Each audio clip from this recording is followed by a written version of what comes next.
Olá a todos, bem-vindos ao módulo 2 da parte prática do curso do Sistema Nacional de Adoção e Acolhimento voltado para o Ministério Público. Meu nome é Isabelle Mota, sou pesquisadora do Departamento de Pesquisas Judiciárias e a gente vai dar continuidade agora à parte realmente de utilização do sistema. Para quem não se recorda, né, na primeira aula a gente falou sobre as estatísticas nacionais, explicou um pouquinho o histórico do Sistema Nacional de Adoção, como é que ele surgiu. Aí a gente entrou efetivamente no sistema. Eu mostrei para vocês a parte de alertas e bastante a parte de crianças e de acolhimento, né? Então, essa foi o nosso foco central aí dessa primeira fase. E hoje a gente vai focar na parte de pretendentes, eu vou mostrar o acesso, o pré-cadastro também para vocês, a área de acesso aos pretendentes, e depois a gente vai falar um pouquinho sobre as formas de adoção no sistema e os serviços de acolhimento. Bom, então vamos lá, vamos compartilhar a tela. Então, a gente está aqui agora, né? Ops, perdão. Deixa eu contar de novo.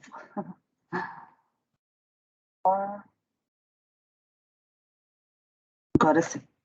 Então, a gente está aqui agora com a tela do sistema, aquela tela inicial que a gente conversou na primeira aula, né? Aqui temos o menu, que a gente conversou bastante sobre o menu das crianças. E agora, dando continuidade, né, a gente falou das crianças, de acolhimentos, a gente vai falar do menu de pretendentes, né?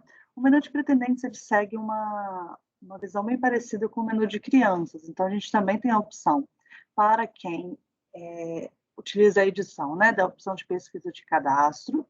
Para o Ministério Público, apenas a opção de pesquisa está disponível, e também segue aquele modelo dos três botões, o botão de pesquisar, de estatísticas e de relatório, né? O de pesquisar vai gerar aquelas nossas listas, o de estatísticas vai gerar aquelas estatísticas com base nos dados, normalmente divididos, voltados para o perfil que a pessoa deseja adotar, e os relatórios também é bem parecido com aquela tela das crianças, que são os relatórios dos pretendentes em determinadas situações, tá?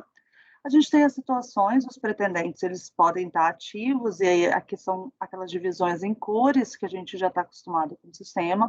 Então, toda vez que você cadastra um pretendente no sistema com habilitação válida, ele vai estar verde, sem pendências. Quando faltar 120 dias para vencer o prazo, ele vai ficar laranjinha, com prazo a vencer, e depois de vencido, né, quando vencer, por 30 dias ele vai ficar para a solução imediata. Depois de 30 dias de vencido, se não for feita nenhuma ação, ele vai ser inativado, vai ficar azul. Essa paleta de cores do sistema é utilizada para todos os registros. Então, na página de crianças também, eu não comentei sobre isso, mas vocês devem ter reparado que tinha esse esquema de cores também. E ele é utilizado também na página de criança, de pretendente, de serviço de acolhimento, de todos, tá? Então, normalmente você vai pesquisar ou os ativos, ou todos, ou os inativos, né? É o mais comum desses status. E a gente tem também o status da habilitação, né? Então, eu quero pesquisar situações específicas da habilitação. Eu posso pesquisar, como eu falei, todas as válidas. Eu posso pesquisar também os processos que estão sem habilitação. Nosso sistema, ele permite cadastrar desde o início do processo, desde o protocolo do processo. Então, nesses casos, ele vai ficar sem habilitação e a gente vai contar aquele prazo de 120 dias previsto na legislação, no ECA, para que seja feita a habilitação desse pretendente. Então, é uma opção interessante para as varas utilizarem para fazerem um controle também das habilitações que estão em curso, né?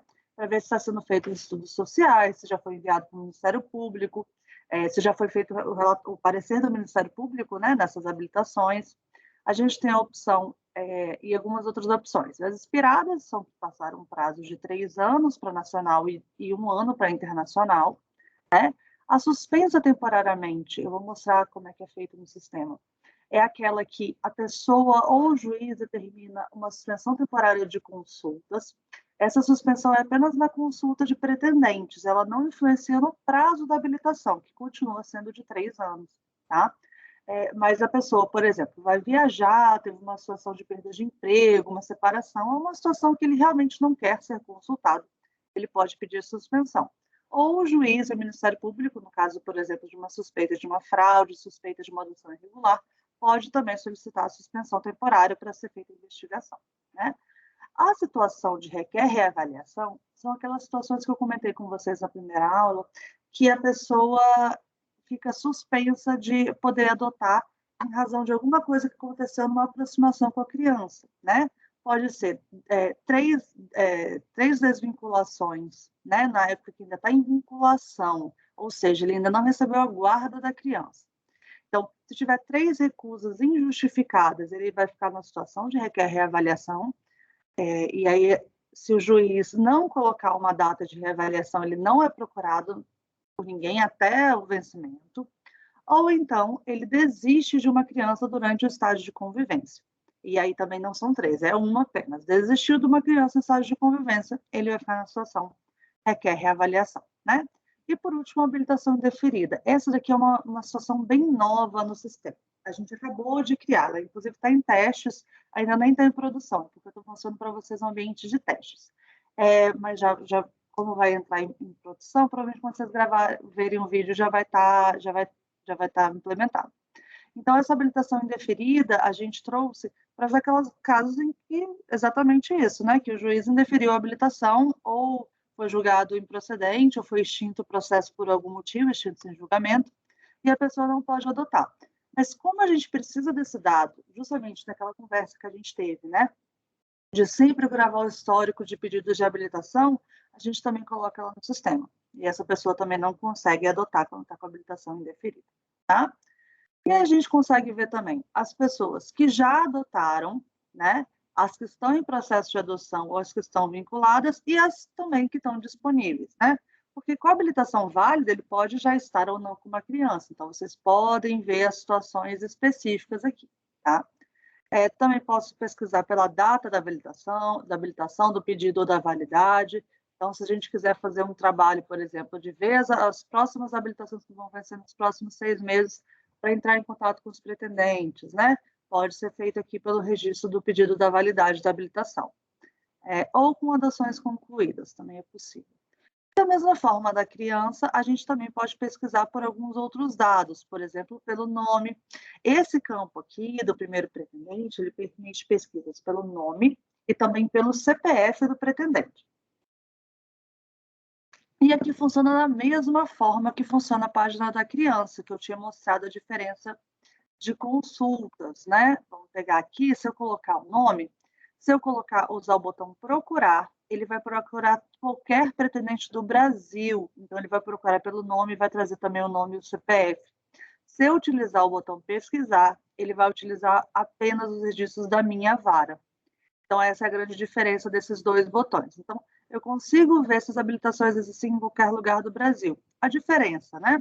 Se a pessoa encontrada aqui não for da minha vara, vai aparecer aquela mesma tela que apareceu na página da criança, de que o registro não é possível ser visualizado, tá? Mas você consegue pelo menos saber se a pessoa tem ou não um registro já em outra vara e qual vara que está cadastrada esse registro.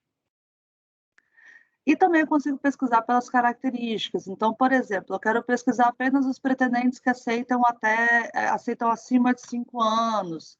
Eu quero pesquisar pretendentes que aceitam com alguma deficiência, ou com alguma preferência étnica ou não, enfim, todas essas informações, né? E eu também consigo pesquisar pelo número do processo de habilitação do nosso pretendente, tá?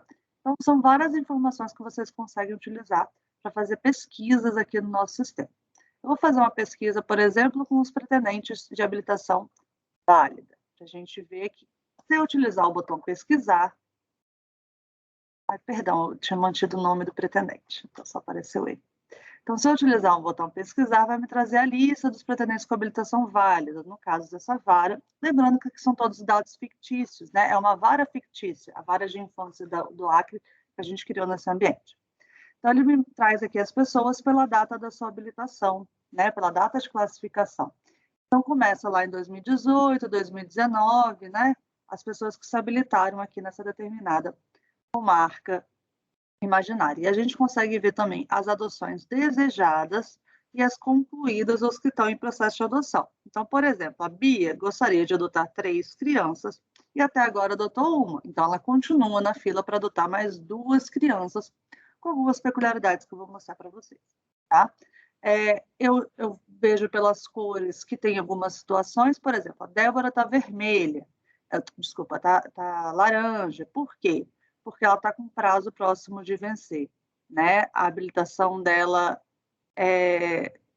vai vencer agora em 2022, né? 19, 20, 21, 22. Os 3 anos já está bem próximo de vencer, então ela vai ficar laranjinha para que as pessoas coloquem a data da renovação aqui e dê mais 3 anos a prazo de validade. Então, o sistema já vai mostrando, né, as habilitações válidas aqui e como é que está a situação dos nossos pretendentes, né? Depois a gente tem o botão, tá aqui, temos o botão de estatísticas, de novo, ele vai fazer, como eu falei, com base na situação, aqui a gente, perdão, gente, de novo, voltou o teste do CNJ. Então, eu tenho as 355 habilitações, 339 delas sem pendência, 16 com prazo a vencer. Não vai ter nenhuma inativa nem para solução imediata, porque eu procurei apenas os que estão ativos com habilitação válida, né? Se ele não tiver habilitação, se ele está vermelho, é porque a habilitação dele está inválida por algum motivo. Então, a gente só tem essas duas situações, tá? As habilitações todas válidas, o estado civil dos nossos pretendentes, então a gente consegue ver que a maioria deles, por exemplo, é solteiro nesse registro, é diferente da vida real, que normalmente a maioria é casado, né? Mas como é um ambiente de teste, as pessoas às vezes só cadastram uma pessoa, então fica como solteiro. A escolaridade dos nossos pretendentes, essa informação não é um campo de preenchimento obrigatório, então muitas vezes não vai chegar ao 355, como é o caso, apenas 39 preencheram a escolaridade. Né? A etnia aceita, a etnia pode ser mais do que o valor total dos 355. Por quê? A pessoa pode aceitar mais de uma etnia. Então, se ela aceita branca e parda, ela vai aparecer nos 2 registros. E aí vai aumentar o número aqui total, tá? E o tempo restante de habilitação. Então, ela vê quanto tempo as pessoas têm de habilitação. A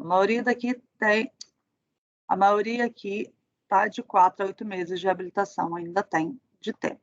A idade aceita, aqui de novo também pode passar, porque a pessoa pode estar enquadrada em mais de um desses grupos, né?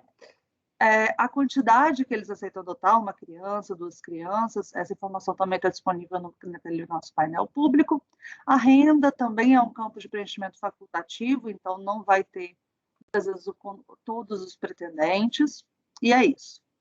Tem bastante informação estatística aqui. E no formato de relatório,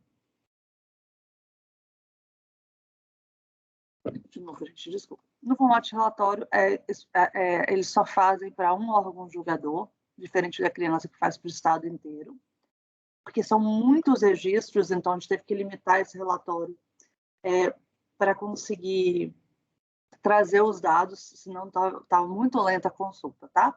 Então, por exemplo, na vara de infância do Acre, né? Lembrando, a vara não é verdadeira, né? Não é uma vara de verdade. A gente tem esses pretendentes, né? E aí traz algumas informações do pretendente nesse formato de relatório. Por exemplo, traz também as crianças que esse pretendente está adotando, né? Então, eu tenho a quantidade que ele deseja adotar. Por exemplo, ele deseja adotar 2 crianças, né? Mas ele está adotando, já está com uma criança aqui, então ele pode adotar mais uma criança, né? Quem não tiver criança não vai ter nenhuma aqui no seu registro e vai ter a data da sua habilitação original, tá? Vou ter todos os dados aqui dos 355 pretendentes. E aí, agora, entrando efetivamente em um registro de pretendente, vamos pegar o teste CNJ, gostaria de mostrar para vocês como fica o cadastro, né? Então, os pretendentes, eles têm 3 tipos de cadastro, pode ser municipal, até 4, né, perdão. Porque os brasileiros podem ser municipal, adotar no seu município, estadual no estado inteiro, e nacional, adota em algum estado selecionado, né, o seu e mais algum estado, tanto que já vem selecionado o seu próprio estado, e pode selecionar outros. Ele pode selecionar quais estados ele se sente à vontade, lembrando que é o estado inteiro, né?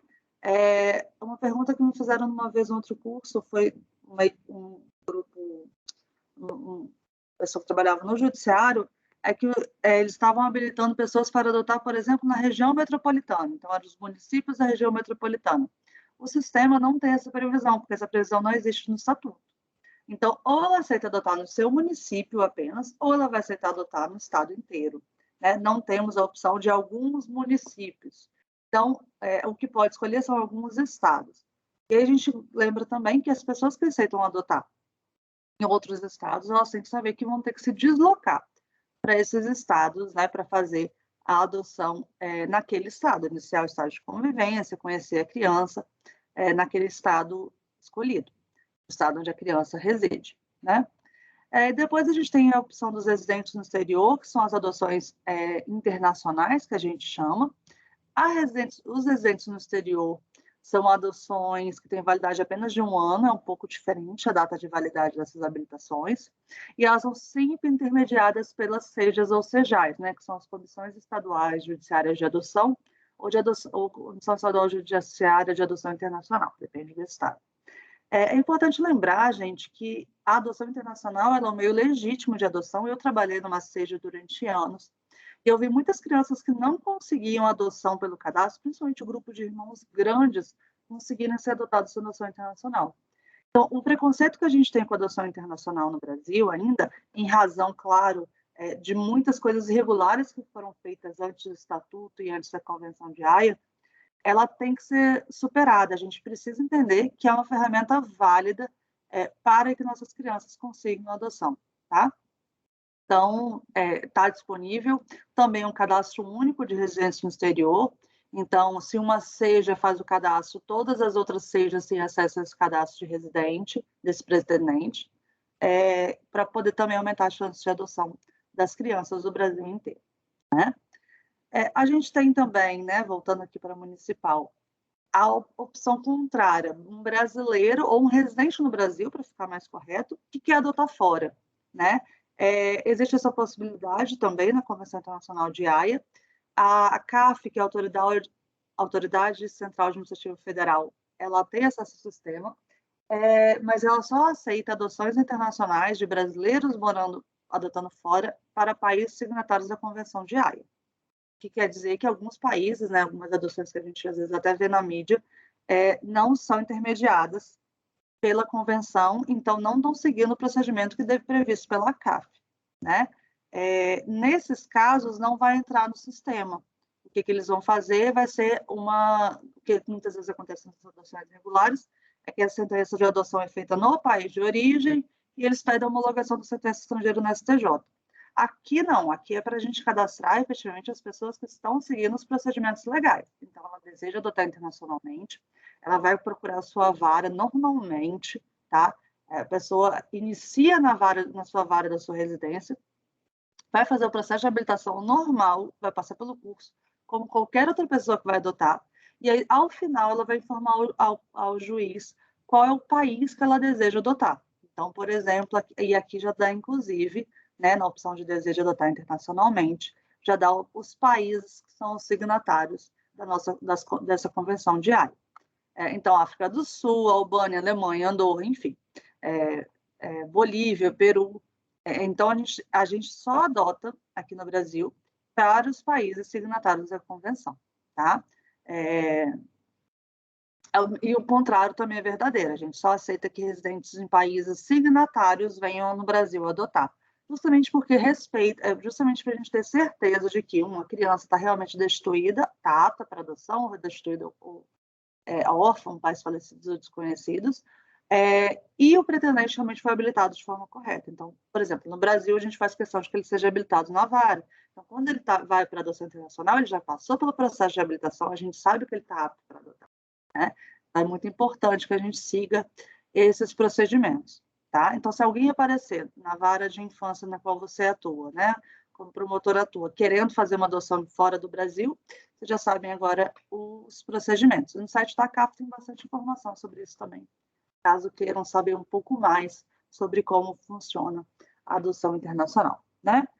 Aqui foi o que eu falei dos solteiros, né? Se for casal, a pessoa vai mudar para a opção de sim e vai abrir um segundo campo, de segundo pretendente. Acaba que, como é um modelo de teste, a maioria das pessoas só cadastra uma pessoa, né?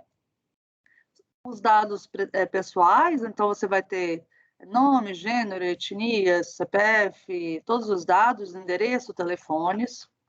E a gente tem aqui, que é o mais importante que eu queria conversar com vocês, as características da criança a ser adotada, né? Hoje, a gente ainda permite, a gente permite diversos campos. Então, a pessoa pode escolher idade, etnia, gênero e as questões físicas, né? Na primeira aula eu falei para vocês que as questões de deficiência são apenas sim ou não. Então, para o pretendente também é apenas sim ou não, é uma pergunta de sim ou não. Então, é importante que as varas tenham cuidado na hora de apresentar essas crianças com doenças ou deficiências, né? E os dados da habilitação. Então, é salvo o número do processo, é salvo a data do pedido da habilitação, nesse caso aqui, essa habilitação já está válida, né? Data do pedido, a data da sentença e a data da última renovação, que nesse caso é a data da sentença original, né? Não houve, então, renovações posteriores, tá? E aí o sistema faz automaticamente. A data da classificação, ela em regra é a data da sentença de habilitação. Ela muda apenas quando a pessoa inicia o estágio de convivência. Então, por exemplo, eu vou fazer com vocês, né? Mas esse teste aqui realiza o início do estágio, ele quer adotar, vamos pegar aqui, lembra agora de qual? Ele quer adotar só uma criança. Mas vamos botar que ele quisesse adotar 3 crianças.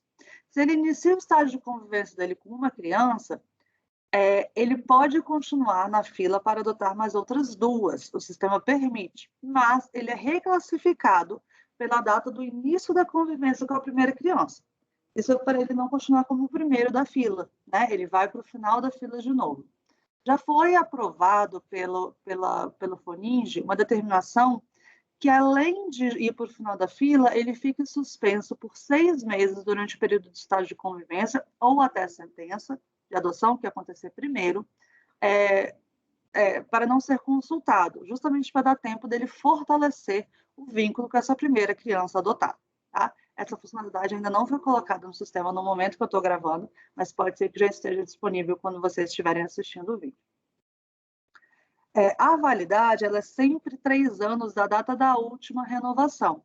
Então, se por acaso, vamos botar aqui que ele veio no dia 11 de 2 de 2022, solicitou a renovação. Sabe que não é normal porque seria menos de 3 anos, mas só para a gente ver aqui no sistema.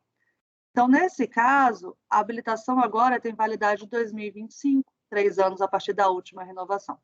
Vejam que a data da classificação se mantém inalterada, né? Na primeira aula a gente falou sobre aquelas pessoas que querem adotar bebês, crianças muito pequenas, e acabam demorando muito na fila. Então, imagina se essa pessoa a cada 3 anos fosse para o final, né? Seria injusto com elas.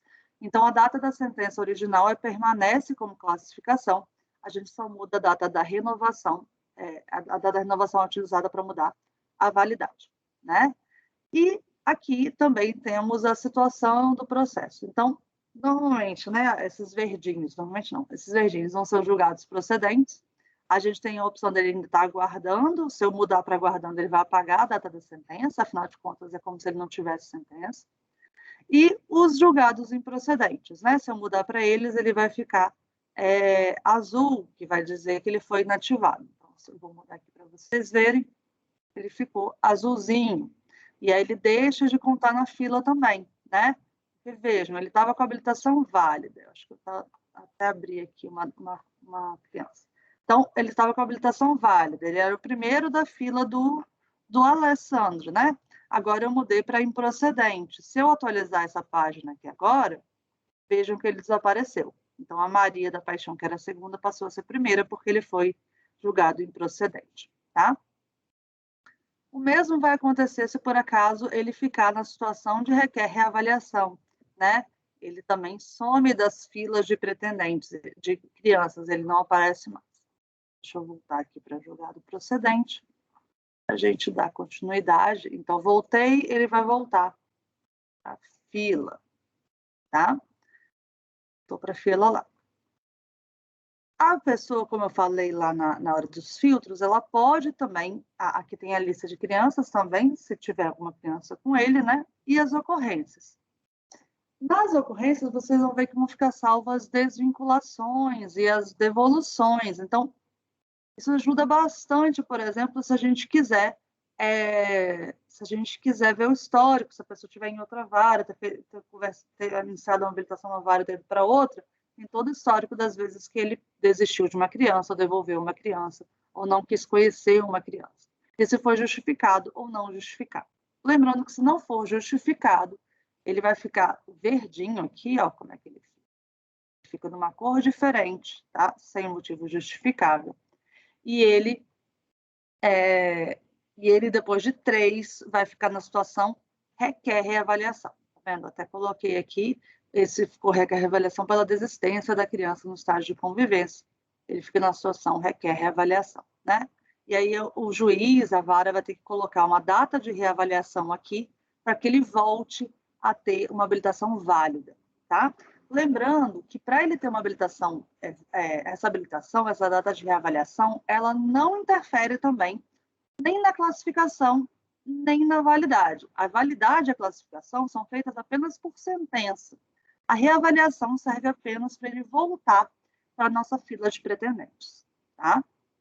Voltando aqui para o nosso pretendente, a gente tem as desvinculações. Nesse caso, foram todas justificadas, tá?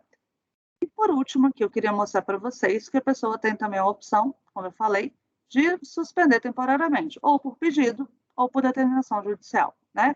E quando acontece a suspensão temporária da consulta, vamos botar aqui que foi hoje, então, informou que perdeu o emprego e está precisando de um tempo, enfim, o que tiver acontecido, né? Vamos botar a data de fim, vamos botar que ela pediu uma suspensão de 2 meses. Ops, 2022.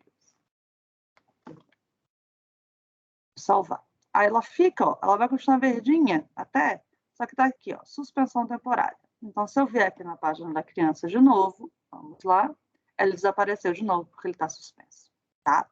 Então, a gente vê que são diversas funcionalidades disponíveis para a vara para poder controlar o fluxo dos nossos pretendentes, né?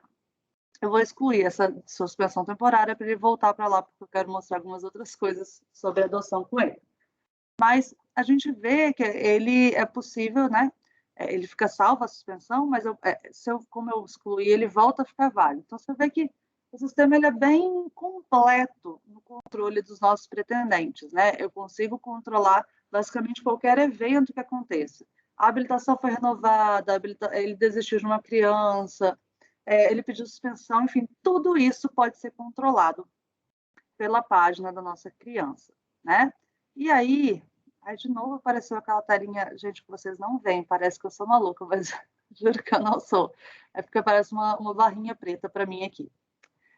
Eu vou abrir para vocês como é que ele vê, né? Como é que ele vê esse seu cadastro. Então, vamos lá, vamos abrir a página de login. Então, ele, na área de acesso aos pretendentes, ele vai colocar o seu CPF e o número do processo, né? Então, vamos pegar aqui os dados do CPF e do número do processo. E vamos lá, a gente consegue ver que a habilitação está válida por mais 1000 dias. A data da classificação, vejam que é a mesma daqui, 1/5 de 2020, a da validade também, né? A gente mudou para 2022 a renovação, então foi para 25 a validade. Ele explica uma coisa bem importante, né? Que a gente dá uma classificação, mas o que quer dizer essa classificação para o pretendente? Muitas vezes eles acham, você só o 35º a ser consultado no estado, ou 30º não. Ixi, agora eu fiquei perdida. Mas, enfim, eu estou na posição 315, estou na posição 309 do meu órgão, realmente, eu vou ter que esperar todas as pessoas adotarem. E aqui explica que não, que tem muitos fatores que determinam. Por exemplo, a idade que deseja adotar. Vejam, o teste, esse teste, ele está cadastrado para até 6 anos. Então, vocês viram que naquela criança que eu mostrei, né, o Alexandre, ele era o primeiro da fila, porque o Alexandre já tinha 5 anos. Então, ninguém na frente dele, desses 300, aceitava adotar uma criança de 5 anos. Então, ele foi o primeiro, né? Então, a idade que ele aceita adotar vai influenciar bastante na posição, no tempo que ele vai esperar.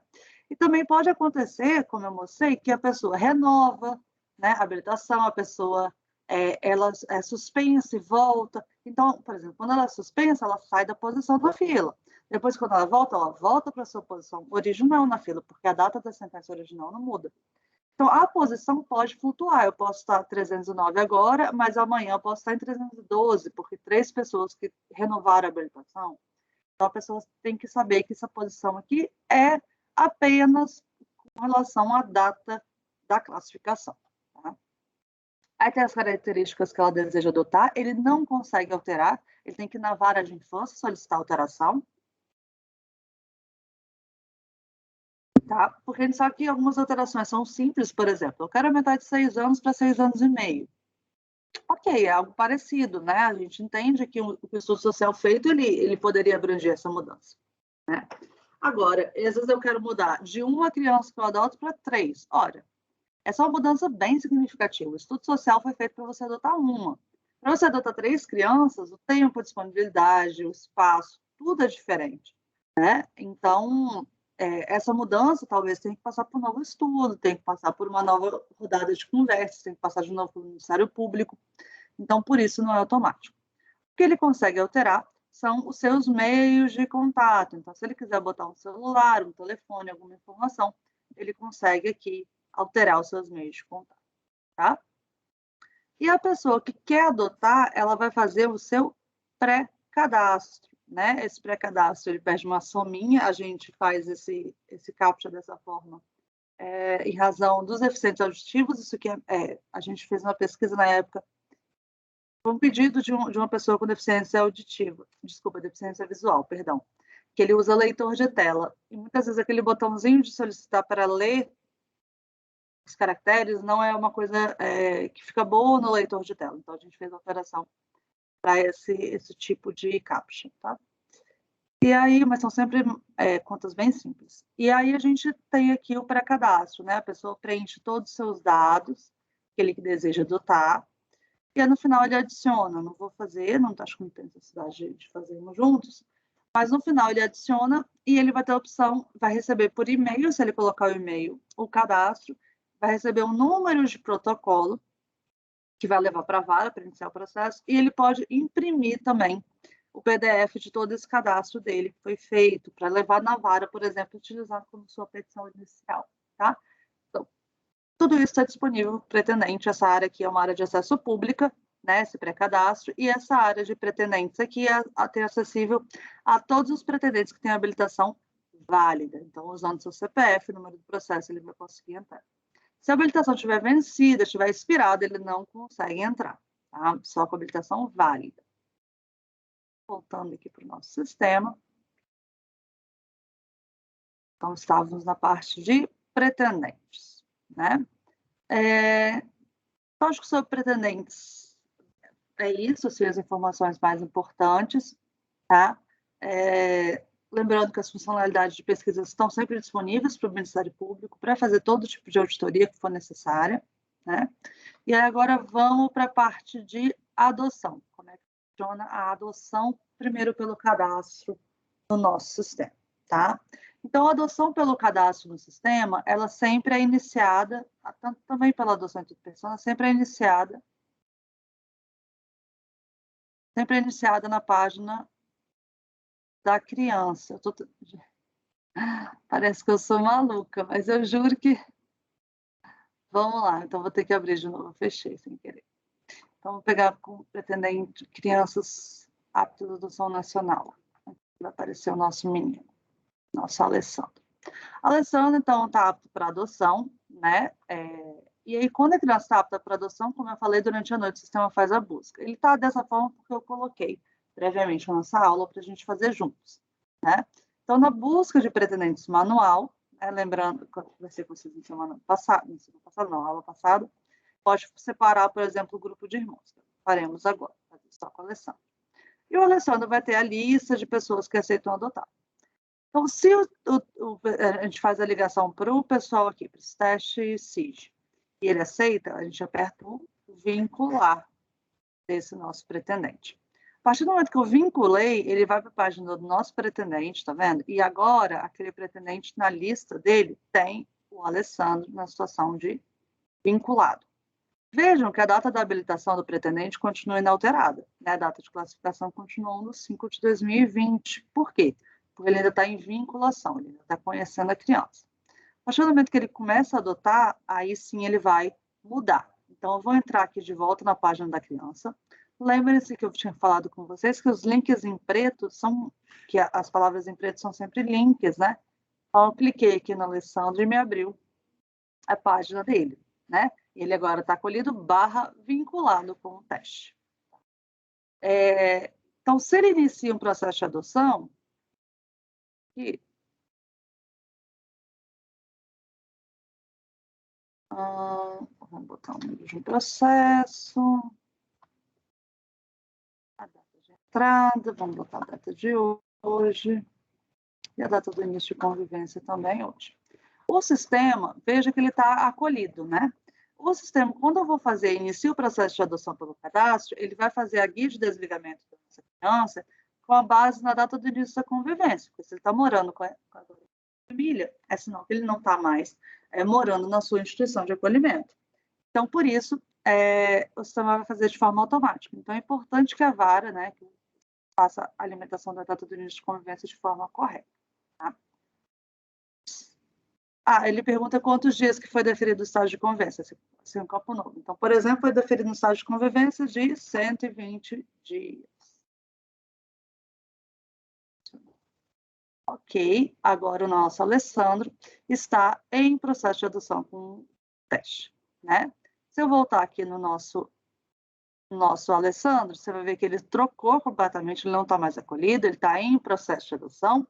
Está verdinha porque começou há menos de 210 dias, né? Lembrando que ele faz o controle do processo de adoção também utilizando a data do início do estágio de convivência, tá? Então, ele também vai contar os 240 dias, 120 prorrogável por mais 120, a partir da data do início do início do estágio de convivência, e vocês vejam que foi gerada a guia automática aqui do nosso Alessandro. Então, se por acaso esqueceram de mandar para o Ministério Público a guia, vocês podem vir aqui, né, na aba de acolhimentos, pelo nome da criança, e ter a guia de acolhimento dele. Né? No caso aqui, vai ter a última guia de acolhimento dele, deve ser essa última aqui.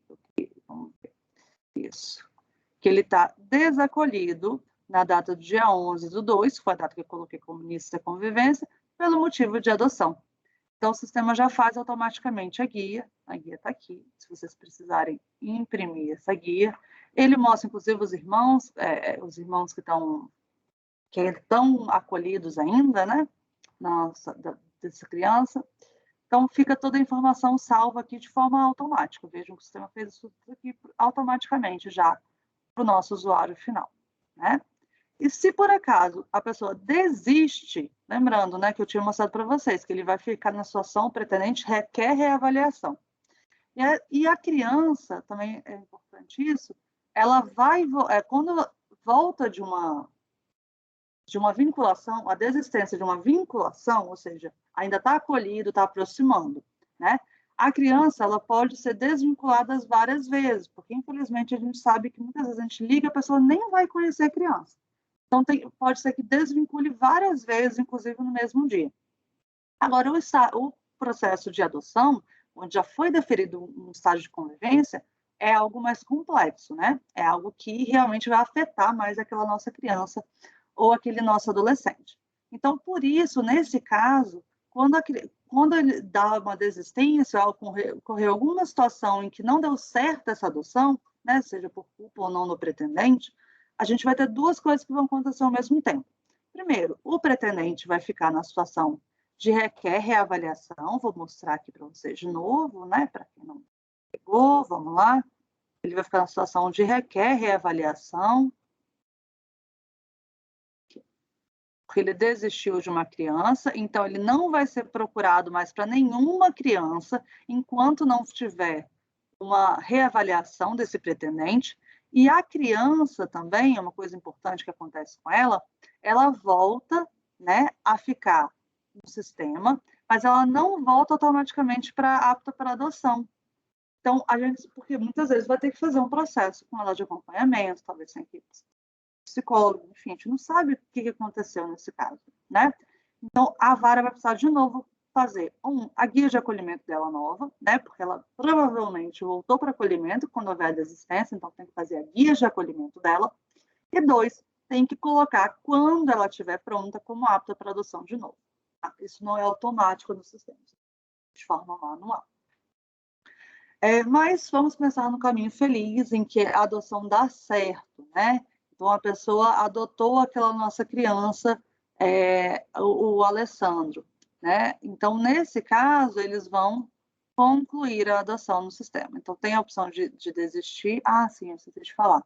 E tem a opção também de colocar recursos, né? Porque as varas, muitas vezes, a gente sabe que dá a sentença, mas pode acontecer algum recurso da família biológica. Então, tem a opção também para parar de contar o prazo de 240 dias. Tá?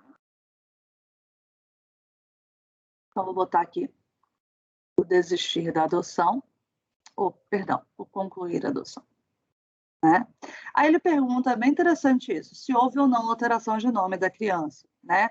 Muitas vezes troca o sobrenome. Então, eu vou botar Alessandro Américo Teste, só para vocês verem a diferença que faz no sistema. Então, houve sim alteração de nome. E as datas aqui, ele pede de novo o número do processo, porque muitas vezes o estágio de convivência, ele inicia fora do processo de adoção, pode ser dentro de um processo de guarda, por exemplo. Então, ele pede de novo aqui para que confirme o número do processo em que foi dada realmente a sentença de adoção, nesse caso, né? Já que eu estou cadastrando a sentença de adoção. Ele pede também, como eu falei lá nas estatísticas, não sei se vocês vão lembrar, que o número de adoções de 2022 é bem provável que ainda cresça, porque a gente só coloca quando tem o trânsito, né? Então, aqui ele pede a data da decisão e do trânsito em julgado para a gente concluir uma adoção. Tá? E agora ele está adotado, o nosso Américo está adotado. Tá? Ele foi inativado, está resolvida a situação do nosso menino. E lá, o pretendente, como ele ainda quer adotar mais crianças... Ah, deixa eu mostrar uma coisa importante. Como ele ainda quer adotar, ele continua no sistema, né? Agora, a questão é, a data da classificação dele mudou, tá? Mesmo porque eu tinha botado a mesma data, gente. Mas, enfim, é uma coincidência. Por quê? Porque a data de classificação dele vai ser a data do início do estágio de convivência, né? Eu tinha falado para vocês. Então, aqui já mudou automaticamente, ó, para a data de 2022. Se, por acaso, o teste quisesse adotar só uma criança, quando der a sentença de adoção, ele já seria inativado. Ele continua ativo por quê? Porque, pelas características, ele quer adotar 3. Então, ele ainda pode adotar mais 2 crianças. E na lista de crianças aqui já aparece que ele está adotado há 0 dias, né? Porque ele adotou hoje o nosso Alessandro, tá? Então, a gente vê que o sistema faz bastante controle de prazos da adoção, da destituição, e coloca tudo na página, tanto da criança quanto da página do pretendente. Então, como é que eu faço agora, então, para consultar essas adoções, essas guardas com fim de adoção? Eu consigo? Consigo. Eu venho aqui nas abas de guardas e adoções, né? Na aba de guarda, eu consigo pesquisar as adoções que ainda estão em vigor. Então, por exemplo, eu quero pesquisar as adoções que são pelo cadastro, né? As guardas de adoção pelo cadastro, e que tiveram a vinculação por busca ativa. Não sei se eu vou achar alguma nesse ambiente de teste. Mas é interessante. Eu quero ver quais adoções por busca ativa a gente está tendo aqui no sistema. Olha, a gente teve 4 adoções pelo cadastro por busca ativa, uma ainda está ativa e 3 já foram inativadas. Então, a gente consegue ver. Ou então, eu quero ver se tem alguma internacional. Acho que internacional vai estar vazio. Está vazio. Então, vamos botar aqui nacional, né? Com início de convivência a partir de janeiro de 2021. Então, quero as adoções que começaram, né, com a convivência em 2021. Consigo? Consigo, estão aqui todos, né? 108 começaram. Ah, não, Isabela, eu quero pesquisar pelo nome da criança. Eu consigo para ver a guarda dela? Consigo. Ou o nome do pretendente? Também consigo, tá? E eu consigo vir aqui na aba de adoções e pesquisar as adoções já concluídas. Aí aqui vai me dar data da sentença, o tipo também eu consigo ver, esse é o tipo de pretendente, né? Sendo pretendente municipal, estadual, nacional, residente no exterior. E o tipo de vinculação, que é o tipo de né, nacional e internacional por busca ativa. Tá? O Estado e o órgão julgador tanto da guarda quanto da adoção, é sempre do registro da criança. E onde que fica o registro da criança? Normalmente fica na vara em que, durante o acolhimento, vai ficar na vara do acolhimento, durante a adoção, vai ficar na vara que está fazendo o processo de adoção. E qual vara deve fazer o processo de adoção? Aí eu vou dizer que depende. Por quê? Não existe uma regra prevista no Estatuto.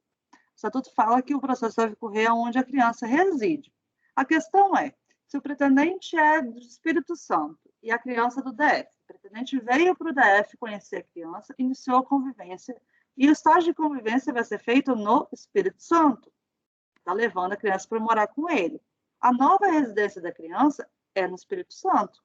Então, a gente poderia ter, algumas pessoas advogam que o processo de adoção pode correr lá na comarca onde o pretendente mora. Então, o que vai acontecer nessa hora? Eles vão ter que transferir o registro dessa criança que estava no DF para o Espírito Santo. Né? Existem outros juízes que entendem que não, que o juiz que iniciou a adoção, que iniciou o estágio de convivência, deve fazer o acompanhamento da adoção até o final.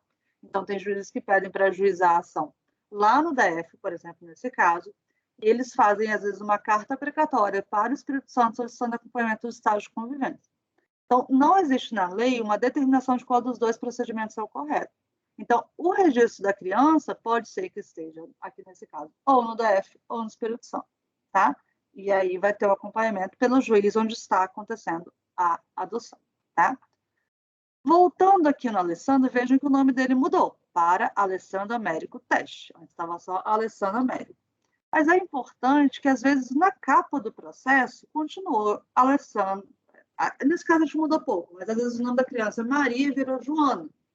Na capa do processo, às vezes, estava Maria ainda. E aí eu quero procurar pelo nome anterior, porque é o que eu tenho cadastrado aqui mais fácil. Eu consigo? Consigo. Na página da criança, no nome, ele salva o nome novo e o nome anterior. Então, você consegue pesquisar por qualquer nome anterior da criança. Então, por exemplo, era o RN de Joana, que se transformou em Maria, que depois virou Paula. Eu consigo pesquisar pelos 3 nomes aqui no campo. Tá? O sistema, ele justamente faz isso para a gente poder não perder informações, né? Então, qualquer dos nomes que forem colocados. Mas é importante que vocês, quando forem fazer, né, a auditoria, se verem que não houve mudança de nome, solicitem para a vara fazer a mudança. Por quê? As pessoas, quando atingirem a maioridade, né, às vezes o adotado atingir a maioridade, ou então, enfim, mais novo com autorização, e quiser procurar o seu histórico, é provável que às vezes ele não sabe o seu nome original, às vezes, não sei, se perdeu aquela sentença original, então ele às vezes só sabe o seu nome atual, então é importante que seja colocado pela vara o nome atual da criança que foi feito depois da certidão de nascimento, para que seja fácil resgatar esses registros, né? A gente tenta fazer o sistema mais auditável possível, então o nosso sistema ele salva sempre todas as mudanças de nome, todas as mudanças de qualquer informação no histórico de edição. E salva também quem fez a edição, né? Então, eu consigo ver quais as vinculações aconteceram, com quem que aconteceu, eu consigo ver as questões de processo que alteraram. Então, a gente tenta fazer o sistema mais auditável possível para dar informação a todos os interessados, né? O procedimento da adoção intuito persona é um pouco diferente, tá? E agora eu vou fazer junto com vocês uma adoção intuito, para vocês verem como é que ela funciona. Então, a gente vai pegar uma criança que já esteja cadastrada, para facilitar.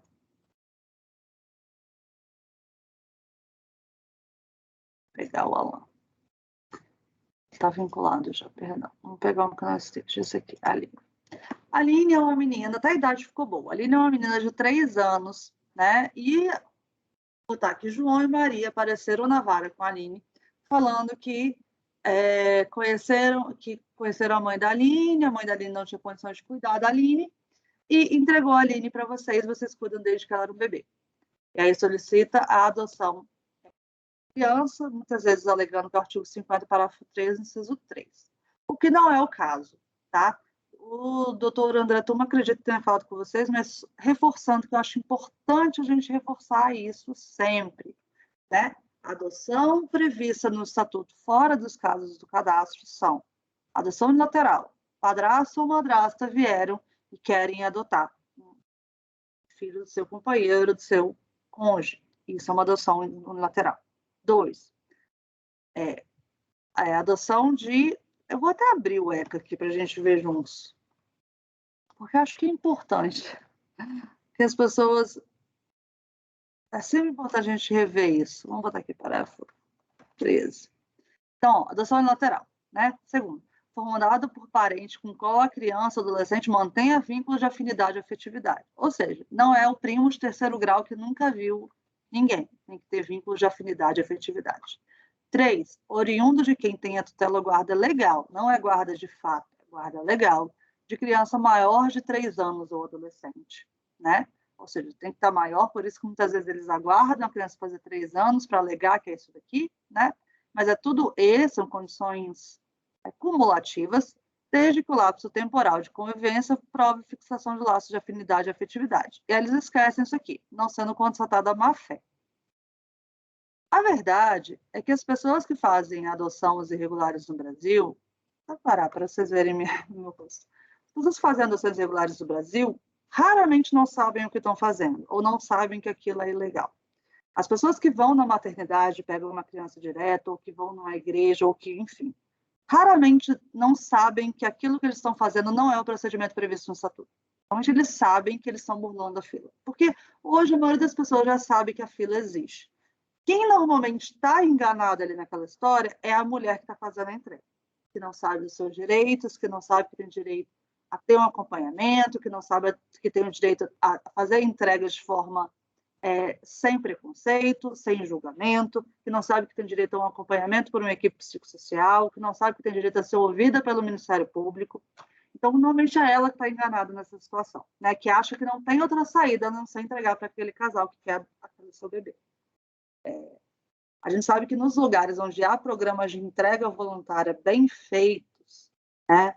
Existem alguns programas super interessantes. A doutora Cátia, no Mato Grosso do Sul, o pessoal lá de Pernambuco faz há anos. Né? A gente tem programas muito bons de entrega voluntária. E a gente vê que normalmente o que acontece, na maioria das vezes, é que a mulher desiste de fazer a entrega. Porque a entrega é um ato de desespero daquela mulher que se sente sozinha naquela situação.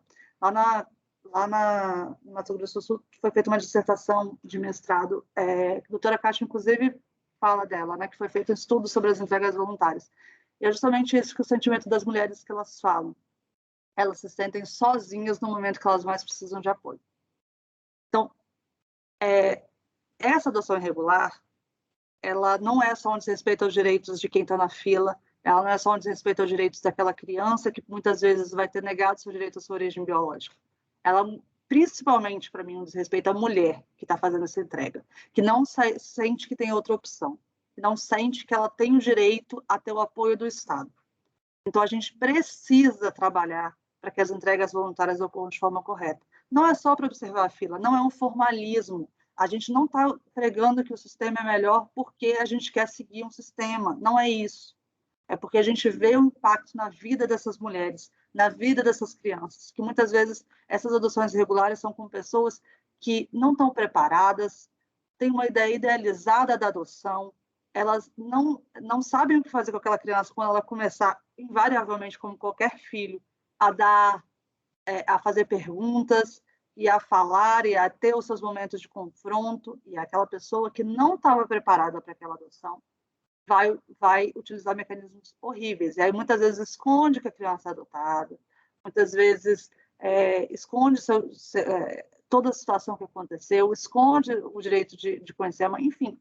É uma situação terrível para todos os envolvidos, tá? Então, essa entrega, ela é possível colocar no sistema? É possível, não estou dizendo que não é. Às vezes, os vínculos já estão consolidados. Mas se vocês encararem uma situação em que ainda é possível a retirada dessa criança, né, para que seja feita, inclusive, uma investigação de o que aconteceu com aquela mãe biológica. Ela realmente queria entregar esse filho, não houve nenhuma coação, e eu nem falo de coação física. Às vezes aconteceu uma situação de que, começaram a acompanhar o pré-natal, dão uma geladeira para aquela mulher, para ela poder comer melhor. E aí começam a pagar uma consulta de um médico.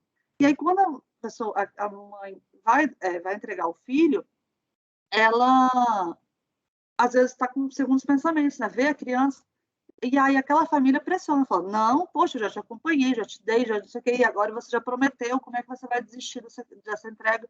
Então, a gente precisa saber se realmente o que aconteceu naquele caso, né? E se for possível, se for o caso, tirar essa criança sim dessa mulher, dessa mulher, não, dessa família, né? Ou entregar para a família biológica, muitas vezes que a mãe biológica nem queria fazer essa entrega, ou então para um casal da fila que está realmente pronto para adotar. Tá? Como eu falei, acho que existem situações. Então, existem situações em que a situação já está consolidada, não tem o que fazer. Então, o sistema permite, sim, o cadastro. Mas, acho que a gente precisa pensar. A gente tira a criança, como eu falei, a idade média do acolhimento no Brasil é 8 anos e meio. 8 anos e meio não, 8 anos,9, né? 9 anos. Então, com 9 anos, em média, a gente tira a criança da sua família biológica. Por que para a pessoa que pegou a criança fora do cadastro com má fé, a maioria das pessoas está com má fé, a gente não pode tirar? Ah, porque já formou o vínculo. Ah, porque vai fazer a criança sofrer. A criança de 9 anos. Existem situações, não estou dizendo que... Mas acho que a gente tem que pensar. A gente não pode simplesmente ficar repetindo o senso comum, né? E aí, o senso comum em diversos âmbitos, né? No acolhimento por negligência. O que é negligência? O que é essa negligência que a gente tanto fala? É pobreza? A gente não trocou só o nome, porque o estatuto fala que a gente não pode acolher com pobreza. A gente muda para negligência.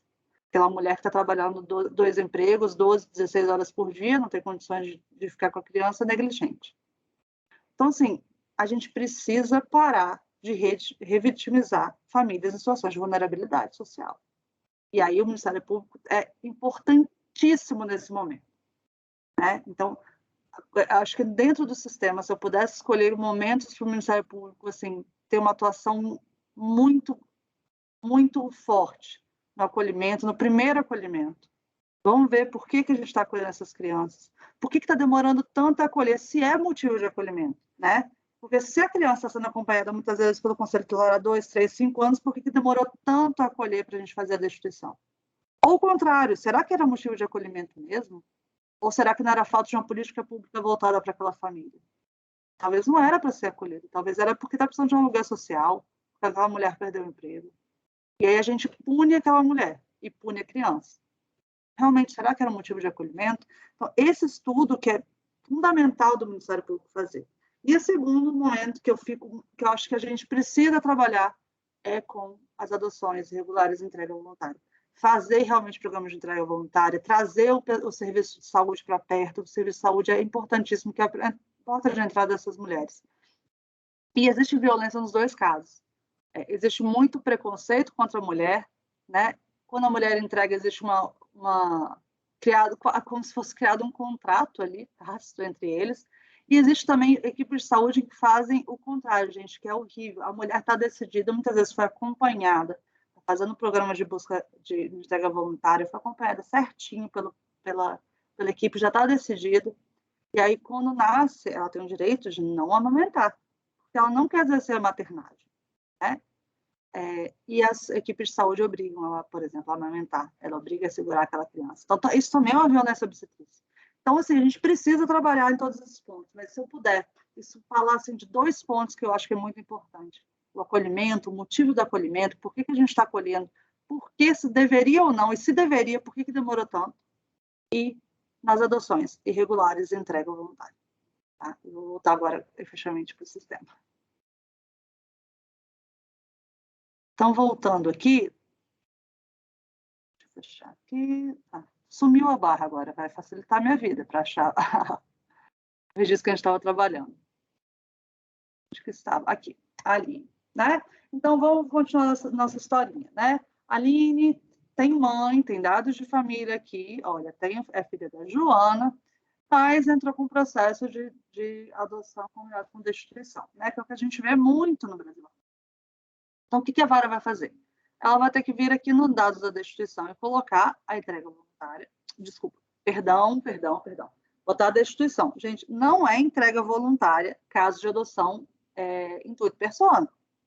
Ou é adoção intuito persona, ou é entrega voluntária. As duas coisas não fazem sentido, né? Porque se a mãe entregou a criança, é que ela não quer, pela entrega voluntária, é que vai ser entregue para alguém pelo cadastro, né? Então, a adoção intuito persona, ela, em regra, vai ter um processo de destituição, a não ser que os pais sejam desconhecidos ou falecidos. Mas, em regra, vai ter um processo de destituição que vai ficar cadastrado aqui na página da criança, né? Então, vamos cadastrar o processo de destituição. Normalmente vão ser nos mesmos autos, né? Seja mais acostumados do que eu, vamos cadastrar juntos aqui. Que Espírito Santo, Acre. Querendo voltar, acho que para o meu estado, hein, gente? E qualquer... vamos botar aqui, abandono. Né? Situação. Vamos botar aguardando, né? Porque normalmente é o mesmo processo de destituição. Vamos botar que foi no dia 10/8, 10/10 de 2021. Né? Então, não teve sentença ainda, nem suspensão do poder familiar. Então, eles vão colocar aqui a informação do destituição e aí vão colocar o andamento de adoção intuito persona. Né? Então, o casal apresentou pedido de adoção, alegando que está com a criança desde o nascimento. Enfim. O juiz vai dar uma... vocês vão colocar aqui quando o juiz deferir uma guarda, então, né, para fazer o... Então, vou botar que o juiz deu uma guarda aí de 60 dias. E aqui eles vão colocar o nome das pessoas que querem adotar. Não vou ficar tanto clicando, não, porque acho que vocês não vão fazer o cadastro, né? Mas, enfim. Aqui, as pessoas, em regra, são pessoas que não estão na fila, né? Então, eles vão colocar diretamente na adoção, diferente do processo de adoção pelo cadastro, em que você vincula com o pretendente que está cadastrado aqui. Mas, Isabelle, e se é um caso de uma pessoa que... Caso assim, vocês já ouviram dessa situação, que não sei porque alguém me contou que acontece de vez em quando. A pessoa entra com o processo de habilitação, a pessoa faz todo o processo, mas esquece de contar que está com uma criança em casa, um bebê em casa. Mas deixa esse detalhe de fora. E aí, depois que já está habilitado, entra com o processo de adoção intuito persona. Não sei se vocês já viram esse caso, eu já vi. Né? A pessoa tem que ser a cara de pau nó, mas, enfim. Nesse caso, o que a gente vai fazer? A gente vai procurar, né, o registro dessa nossa pessoa e o sistema vai achar esse registro. Por quê? Porque o sistema não permite cadastrar duas vezes o mesmo CPF. Então, o sistema vai entender que essa pessoa que eu estou cadastrando é a mesma que está lá. Aqui tem muita coisa aberta. Né? É a mesma que está aqui, por exemplo, esse Vitor Silva. Então, vamos pegar aqui, ó. Vamos pegar até o nome desse Vitor Silva. Pelo contrário, vamos mudar aqui.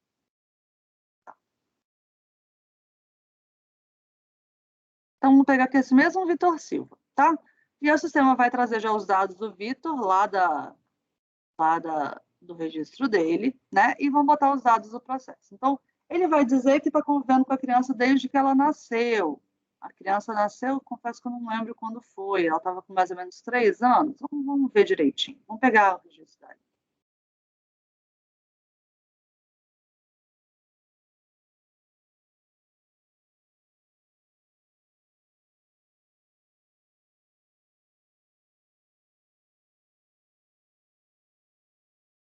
Aline Souza. Ah, porque eu estou mexendo nela. Aline Souza. A Aline nasceu no dia 25/8. Vamos botar que ele falou que desde o dia 25/8 ele está com a Aline, né? E aqui o motivo. Como eu falei para vocês, a gente tem essas 3 opções legais e a hipótese diversa, né? Que é o que eu falei para vocês, que o sistema permite cadastrar, né? Não quer dizer que a gente está validando essas adoções, mas a gente permite cadastrar. A gente sabe o que acontece na realidade, não adianta eu fingir que ela não existe para o sistema. Então, aqui pede de novo uma justificativa de por que está sendo deferida uma guarda, né, dessa criança, mesmo numa hipótese que não é do ECA. Se for do ECA, está vendo que não tem motivo, porque, né, a gente entende que existe previsão legal. Se for uma hipótese excepcional, que ele vai pedir. Então, vai dizer o casal, Aí vou colocar a data da entrada do processo, então vamos botar aquele no dia, aqui o mesmo da data da destituição, né? Porque é um processo único, dia 10 do 10. Dia 10 do 10 de 2021, ele entrou com o processo, número, processo, né? E pede, inclusive, a data da habilitação.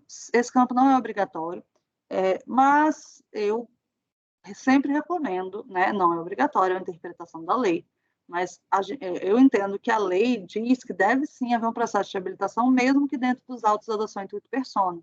Ele deve passar por todas as fases, inclusive análise do Ministério Público, se ele pode ou não adotar, né?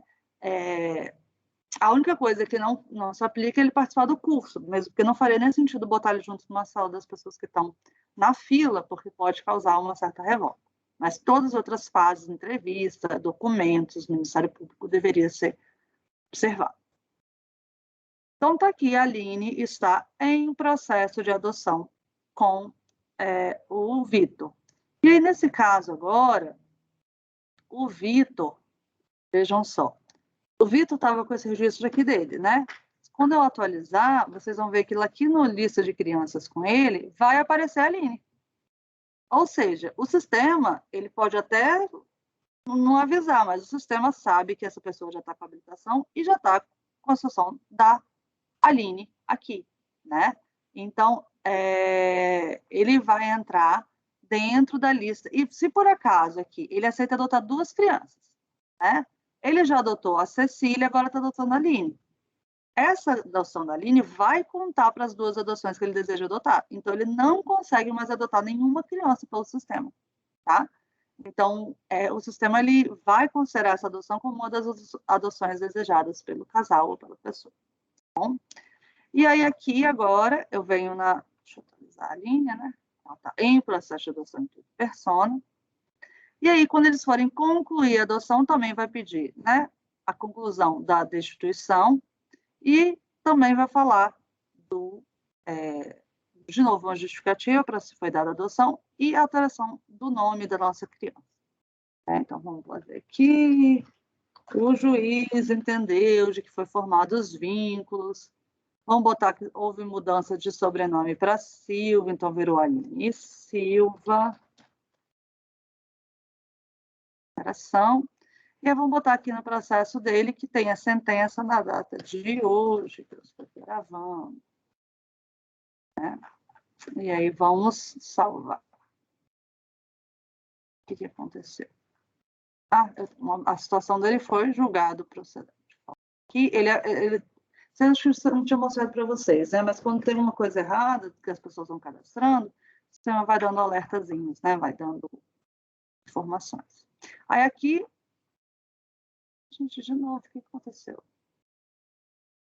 Não pode ser anterior à data de submissão. Tá com erro de digitação, gente, perdão. Agora sim, vai. Pronto. Tá vendo que tem vários alertas, né? Tem várias validações necessárias. O prazo aqui vai ser indefinido. Isso aqui é um bugzinho, é um campo novo do sistema. Eu peço desculpas, eu vou botar um prazo aqui, mas na verdade esse campo não vai aparecer na hora de concluir a adoção. Regra. Né? Ele vai te pedir a data da sentença de adoção, dia 2 de 2022, e a data do trânsito, né? Vamos botar aqui o trânsito no mesmo dia, abriram mão do prazo do trânsito. E agora sim, a Aline está adotada. Né? Tá vendo? Ele permitiu gravar vazio aqui. Então, a Aline está adotada, esse foi um errinho do alerta. A Aline está adotada pelo sistema. Então, essa é a grande diferença da adoção intuito persona. Para a adoção pelo cadastro, é essa. Na adoção intuito persona, a gente faz direto, a gente pega a criança, já faz o processo de adoção, os pretendentes já ficam gravados ali dentro da guarda, né? Então, a gente vê que é um procedimento todo da criança, né? Na adoção pelo cadastro, diferente, não, você tem um registro do pretendente, você tem um registro da criança, que já existem previamente, e o sistema vai cruzar esses 2 registros para fazer a vinculação e depois colocar em processo de adoção. Então, é um pouquinho diferente, mas vocês veem que os resultados ali são bem parecidos, né? A criança vai ficar, no final, adotada. Se uma pessoa que está na fila, é pretendente, fizer uma adoção intuito também e desistir, ele também é considerado requer reavaliação, né? Igual ele desistir de uma adoção pelo cadastro. Então, o sistema, ele tenta trazer uma forma igualitária de tratamento para todos os nossos pretendentes, tá? E aí, voltando, além, eu falei do acolhimento, falei da adoção, quero só passar com vocês que existem outros andamentos, né, que estão aqui, falecimento, evasão. Então, só para vocês verem que existem os outros andamentos, eu vou explicar cada um rapidinho para vocês. Uma pesquisa grande, mas enfim. Então, quais coisas, o que a gente tem dentro do sistema? A gente tem a opção de reintegrar aos genitores. Para o nosso sistema, a reintegração é sempre para pai e para mãe. Quando é para outras pessoas, esse está vinculado a ficar ruim de ver. Deixa eu pegar um outro que não seja vinculado. Então, que esteja acolhido. É o melhor de trabalhar. Deixa eu voltar.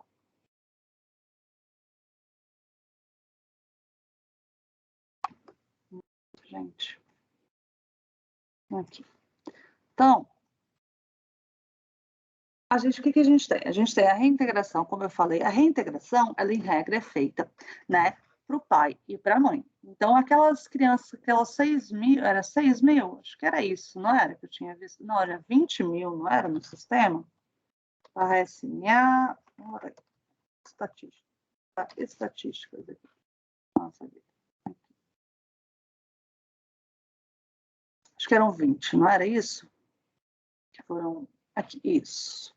As 21 mil, agora já aumentou para 21, né? As 21 mil crianças reintegradas desde 2020 são para pai e mãe. E essa situação aqui é reintegrada aos genitores, né?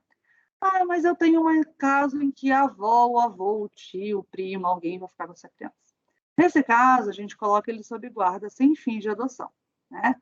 O sistema permite colocar essa sob guarda, ele vai gerar guias de desligamento, nesse caso, a nossa criança, né? E é só ir na aba lá de acolhimento depois para ver. E é um pouquinho diferente. Ele vai perguntar, por exemplo, se tem relação de parentesco. Vamos botar aqui.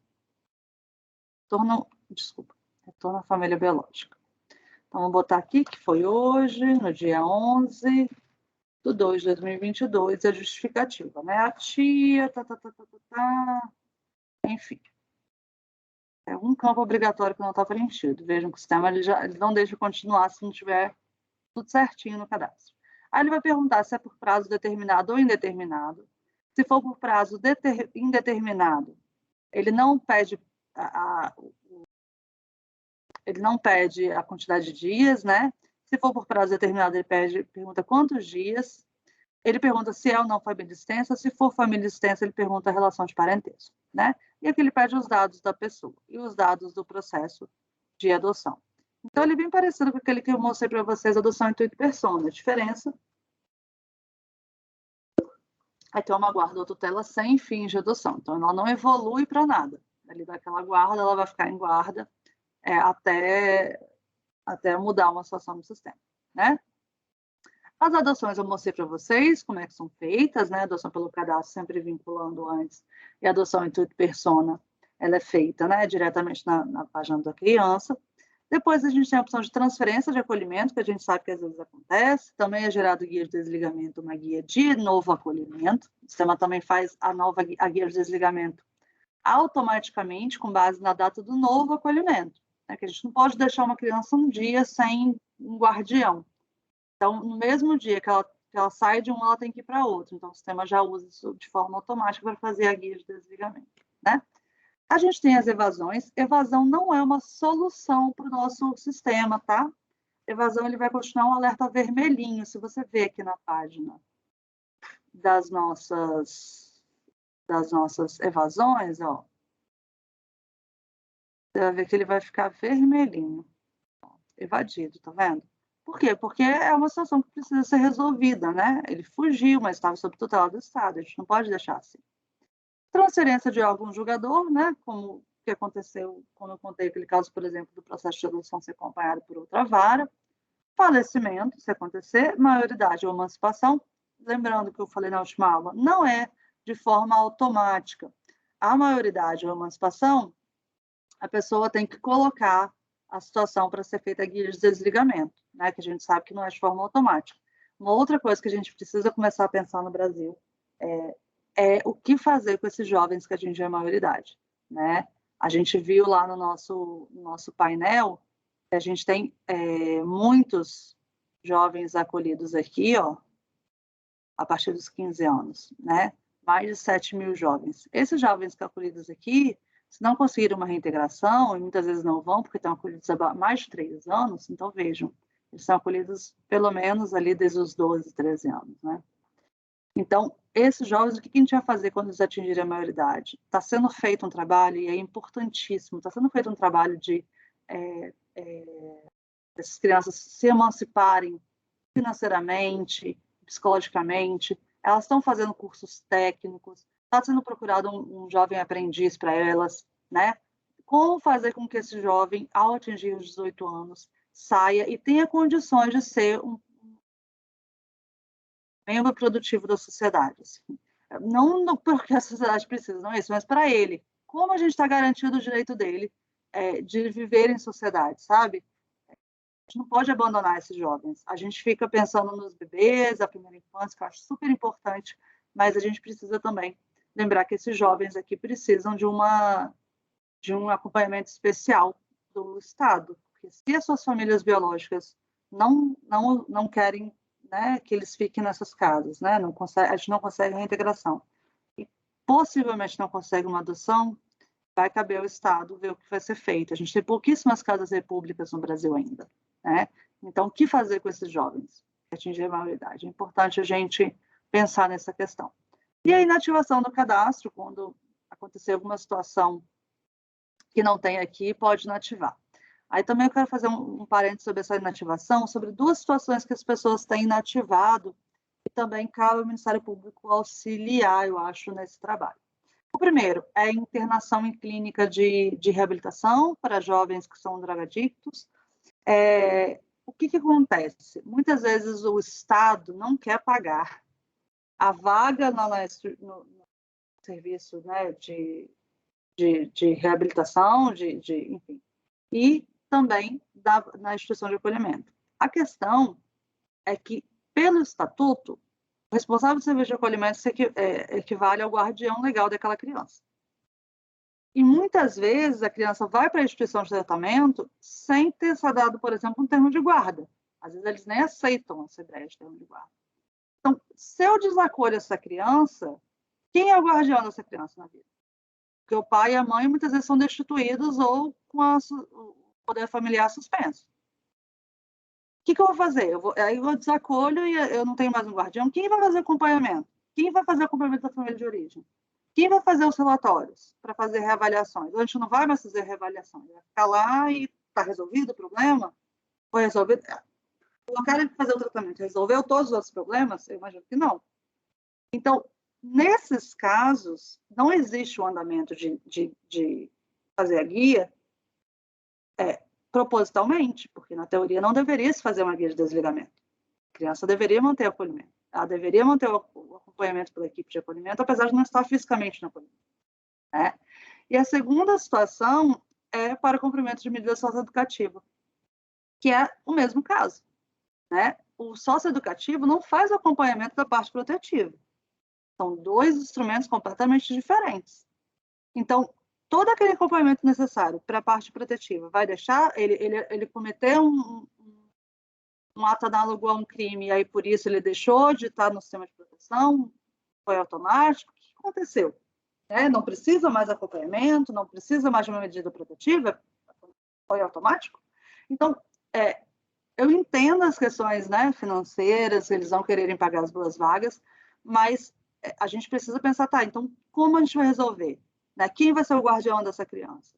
Né? Como é que a gente vai fazer o acompanhamento da sua família? Como é que a gente vai fazer todos os instrumentos necessários da medida protetiva e do sistema protetivo? Então, o sistema não tem esses andamentos. Ah, Isabelle, mas aqui a gente desacolhe. O que eu faço? O que a vara vai fazer? Né? Não o Ministério Público. A vara vai inativar. Né? Então, não existe um andamento específico e isso é proposital. Não é porque a gente esqueceu desses andamentos. É porque para o CNJ, hoje eles não fazem sentido, né? Talvez no futuro, talvez se pensassem em outras formas de acompanhamento, ok, mas no momento a gente ainda não tem. E como a gente não tem, eles deveriam permanecer acolhidos, tá? Isso, gente, eu falei CNJ, mas isso é uma coisa que não existe um ato, uma determinação, só não existe no sistema ainda. Né? Existe um projeto aqui de um ofício circular para os juízes e para as coordenadorias de infância falando sobre isso, né, do Comitê de Acompanhamento do SNA. Então, talvez, quando vocês assistirem, já tenha até saído esse ofício circular, mas o ofício ainda está em fases de elaboração, né? Falando exatamente sobre isso. Então, esses são os andamentos que eu tenho na página Nossa Criança, né? Então, temos aqui a criança, o acolhimento, né? Que vai desacolher automaticamente quando der alguns andamentos, os pretendentes, guardas, adoções. E agora falta falar com vocês dos serviços de acolhimento do Brasil, né? O serviço de acolhimento, vamos começar pela estatística pública. Os serviços de acolhimento no Brasil ainda são preponderantemente acolhimentos institucionais, né? Aqui parece muito, por quê? Porque eu te dou, ele fala, até bota aqui, o número de acolhimento familiar reflete o total de famílias acolhedoras cadastradas. Cada serviço de acolhimento familiar pode ter mais de uma família cadastrada. O que acontece? A gente não tinha o serviço de acolhimento familiar até um tempo atrás do sistema, é novo, então a gente ainda não mudou aqui no painel. Mas o que a gente consegue ver por esse de baixo é bem claro que apenas 4,8% das nossas crianças acolhidas no sistema são por acolhimento familiar. 95% dos acolhimentos do sistema são acolhimentos institucionais, né? A gente tem, no Brasil, 1.618 famílias cadastradas. É pouquíssimo, gente. É menos do que um por município. Né? É menos do que meio por município. Então, é uma outra coisa que a gente precisa trabalhar. Como fazer com que o Estado invista em programas de acolhimento familiar? E aí, de novo, o Ministério Público tem um papel fundamental, porque quem tem poder de fazer, por exemplo, uma ação, né, para fazer a determinação do cumprimento do estatuto que fala da preferência do acolhimento familiar é o Ministério Público. O Poder Judiciário não pode agir de ofício. Então, cabe ao Ministério Público também nos auxiliar nesse trabalho aí de ampliação dos acolhimentos familiares no Brasil. E a gente vê que alguns estados, eles se destacam, né? Minas tem um trabalho grande de serviço de acolhimento, o Paraná tem um trabalho legal, São Paulo, apesar de ter 200 famílias, você vê que proporcionalmente é pouquíssimo ainda, né? Realmente o Paraná é o estado que mais tem proporcionalmente, digamos assim. A gente tem também em Rio de Janeiro, começa a aparecer alguma coisa, mas realmente Paraná e Minas têm crescido também, né? Mas Paraná é realmente o estado que mais consegue ainda ter. São 410, apesar disso ainda é pouco. Né? Vamos pegar aqui o Paraná, 15% dos acolhimentos familiares. É o melhor estado que a gente tem, e ainda assim é só 15% dos acolhimentos. Então, realmente, a gente precisa ampliar essa modalidade de oferta, né? E aqui no nosso serviço de acolhimento também tem a opção de fazer pesquisas, né?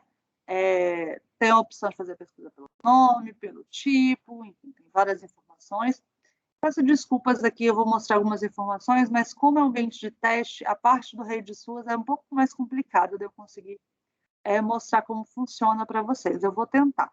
Mas o ambiente de teste é um ambiente mais difícil de eu conseguir ver as informações certinhas. Vamos ver se eu consigo mostrar.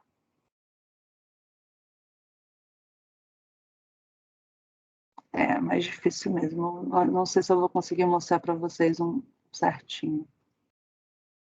Deixa eu ver aqui. Mas eu mostro as outras coisas para vocês. E a gente... E eu depois entro em produção e mostro um serviço de acolhimento. Ah, consegui achar. Ótimo. Então, vamos lá. Eu tenho no serviço de acolhimento, né? O acolhimento ele pode ser institucional ou familiar. No acolhimento familiar, vou botar aqui uma opção de cadastro para ficar mais fácil. No acolhimento familiar, agora a gente criou o programa de família acolhedora, que vai fazer o acompanhamento das famílias acolhedoras cadastradas. Mas ele é bem, bem novo. Então, ele tem o CNPJ, o responsável, a equipe que vai fazer o acompanhamento daquelas famílias acolhedoras, né? E a gente tem, efetivamente, as famílias acolhedoras, aí vem uma pessoa física, né, que vai ser a família acolhedora, e os acolhimentos institucionais, que também são pessoas jurídicas, né? A maioria dos acolhimentos que a gente tem no Brasil ainda são do Estado, principalmente as famílias acolhedoras, então a gente tem uma preponderância de acolhimentos institucionais acompanhados pelo Estado. A gente tem as informações aqui, por acaso é uma ONG aqui. A gente tem informações do responsável, a gente tem bastante informação do responsável, justamente por ele ser o guardião, né, equiparado ao guardião das nossas crianças, então a gente pede todas as informações pessoais dele, como pedimos o guardião. A população atendida, lembrando que o sistema não impede o acolhimento acima da capacidade, mas é importante saber a informação da capacidade para saber se se está acima dela, né? A idade atendida, a gente sabe que pela determinações do SUAS, na teoria, não deveria ter, né, limitação de idade, deveria, por exemplo, um grupo de irmãos deveria todo estar acolhido no mesmo lugar, mas a gente sabe que existem situações em que cidades maiores, principalmente, em que acaba que o acolhimento ele é especializado em bebês, em crianças mais novas, em adolescentes, então é possível colocar, sim, idade mínima e máxima. Tem a lista de crianças acolhidas, eu vou pegar um outro que tem crianças acolhidas para a gente ver.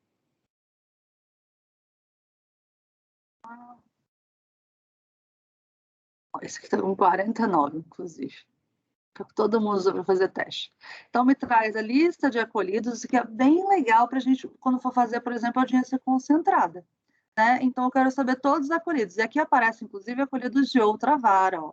Você não vai conseguir, o Ministério Público não vai conseguir abrir o registro da criança se ela é de outra vara, né? Que não é a sua. Mas, pelo menos, você consegue ver que ela está acolhida naquele serviço de acolhimento do seu município. A gente sabe que, muitas vezes, né, municípios vizinhos acolhem no mesmo lugar. Então, você consegue ver aqui da onde é aquela criança e o tempo de acolhimento. Então, há quanto tempo aquela criança está ali? Né? Se aquela criança está ali há muito tempo, há 3, 4 anos, 5 anos, 7 anos, opa, sinal de alerta, né? O que está acontecendo? Por que essa criança está acolhida tanto tempo aqui? Né? Já foi feita a destituição, já foi feito o acompanhamento da família, o que está acontecendo? Né?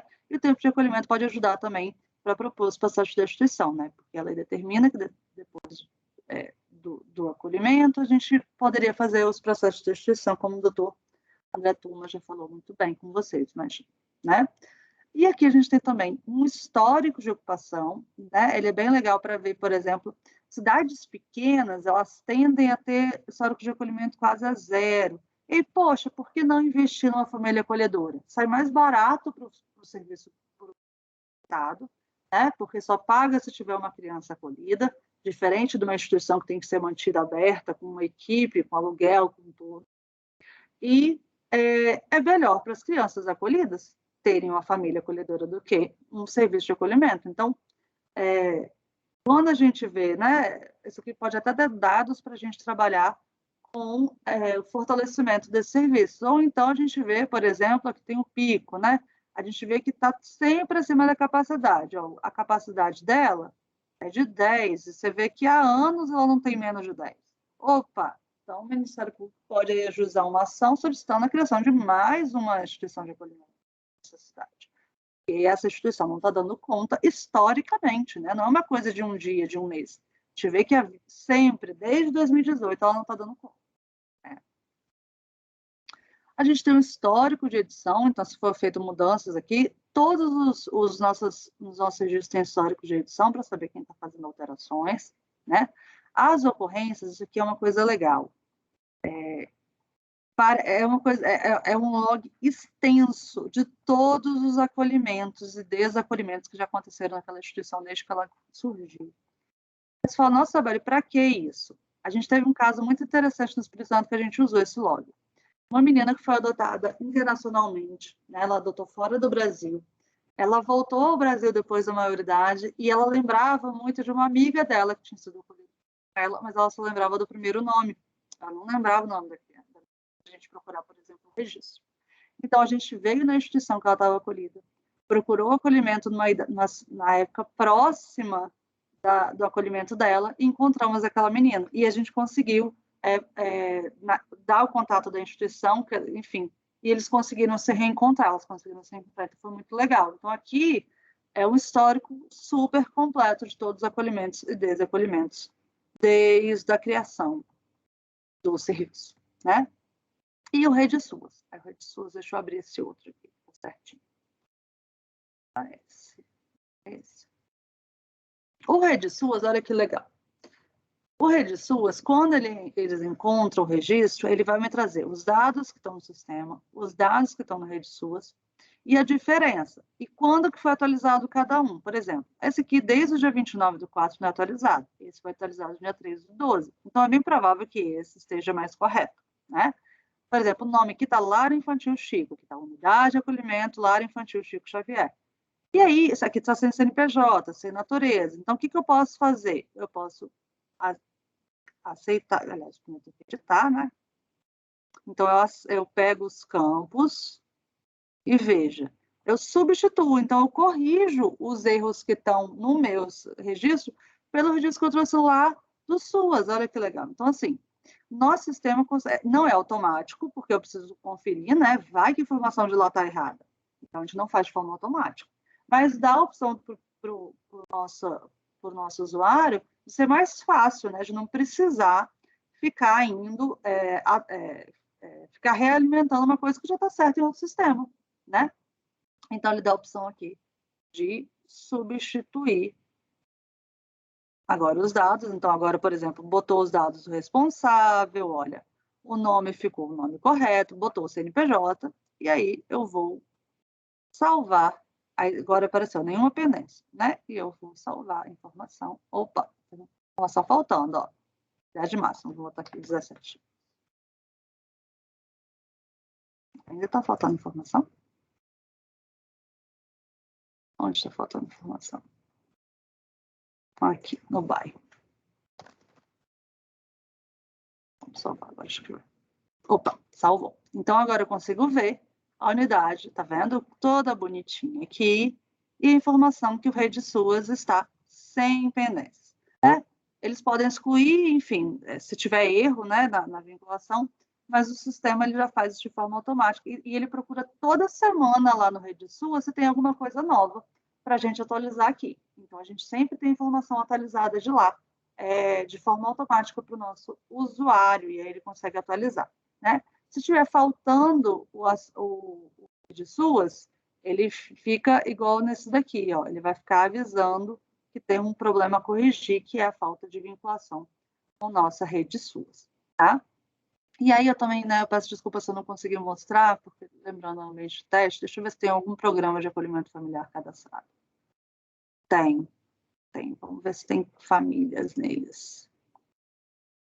Então, os programas de acolhimento familiar, eles vão trazer o responsável, a população atendida.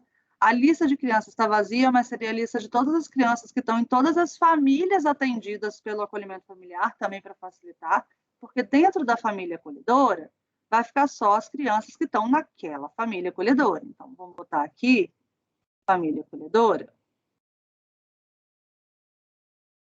E aqui você vai ter, por exemplo, aqui tem uma criança. Então, aqui na lista dela, você vai ter só a criança que está com essa família, né? No serviço de acolhimento familiar, você teria a lista de todas as crianças com aquela família. Também o histórico de ocupação, né? O histórico de edição, as ocorrências e o Rede SUAS. Realmente, eu acho que eu não vou conseguir mostrar para vocês, mas ao final aqui, nessa página inicial, mostraria a lista de famílias cadastradas naquele determinado serviço. Então, no ambiente de produção que vocês têm acesso, vai ter informação das famílias daquele serviço. Tá? Infelizmente, eu não vou conseguir mostrar aqui para vocês no ambiente de teste. Mas ficaria aqui a lista das famílias, parecida com a lista de crianças, né? Com o nome de cada família e as informações de cada família, com um link para você ir para cada família. Né? Então, ficaria bem parecida com essa lista de crianças que a gente tem. Então, ao invés do nome de criança, seria o nome da família acolhedora, de cada serviço de família acolhedora. Né? E, por fim, gente, a última coisa, né? A gente tem, para quem for administrador estadual, tá? Não é para todo o perfil do Ministério Público, é só para quem for administrador, ele vai ter a opção de cadastrar vai ter a opção de cadastrar outros usuários, perdão. Então, o que vocês vão fazer? Nesse caso, quem tem o perfil de administrador vai ter o botão de cadastro aqui habilitado, apenas para quem for perfil de administrador, tá? E aí vocês vão poder cadastrar, né, outros administradores do Ministério Público ou promotores de justiça.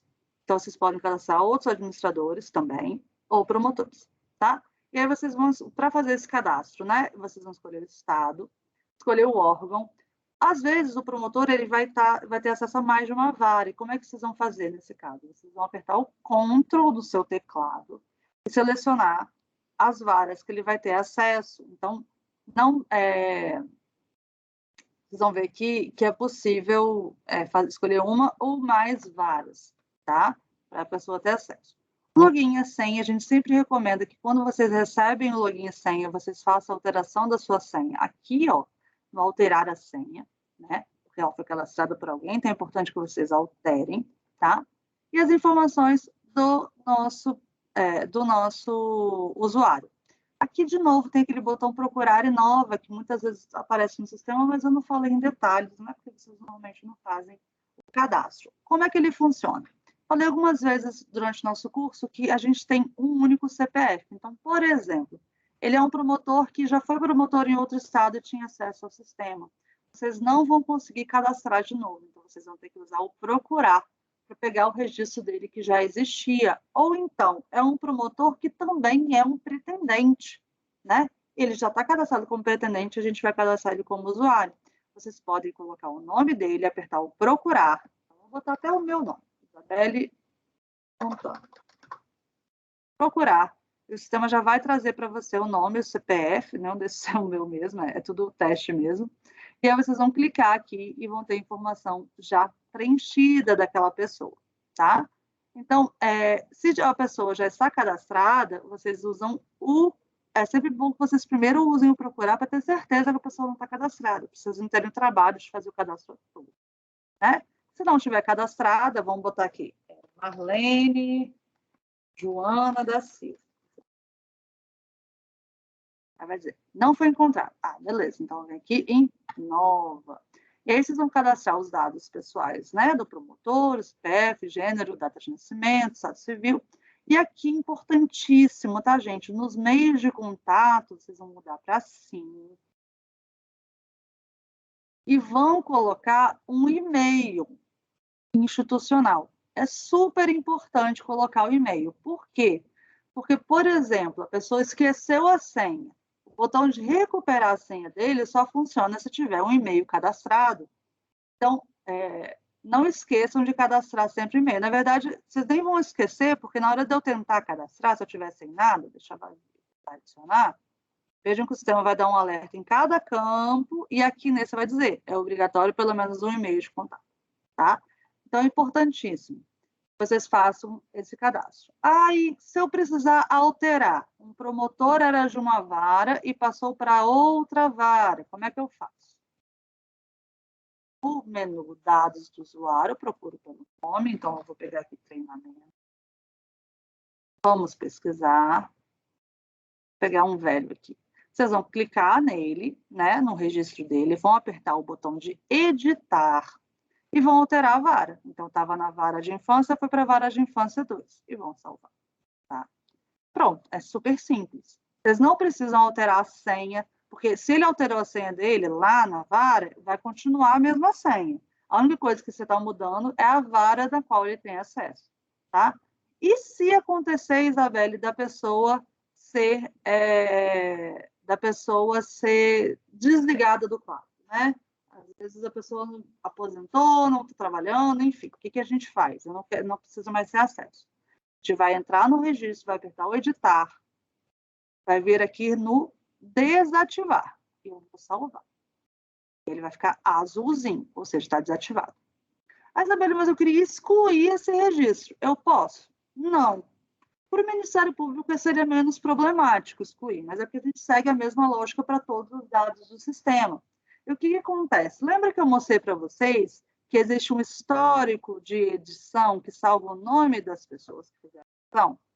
Se eu simplesmente apagasse os dados do meu usuário, eu perderia os dados históricos, todos os históricos de edição que ele fez.